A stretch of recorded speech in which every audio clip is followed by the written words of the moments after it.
السلام عليكم ورحمة الله وبركاته. سلام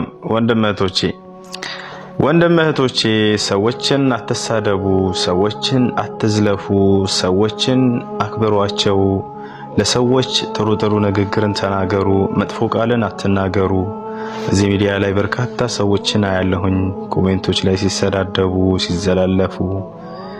ግልጽ ነው።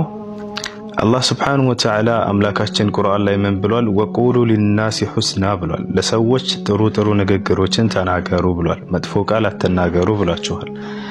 ነቢያችን መሐመድ ሰለላሁ ዐለይሂ ወሰለም ሐዲስ ላይ አልከሊመቱ ጠይባ ሰደቃ ብሏል። ጥሩ ንግግሮችን መናገር ከምጽዋት ነው ከሰደቃ ነው ብሏል። ስለዚህ መጥፎ ቃልን ለሰዎች አትናገሩ፣ ቢሰድቧችሁም አትሳደቡ። እሺ لا تسبن أحدا ይላሉ ነብያችን። አንድንም ሰው አትስደቡ ይላሉ። የነብያችን ምክር እንቀበል። አሰላሙ አለይኩም።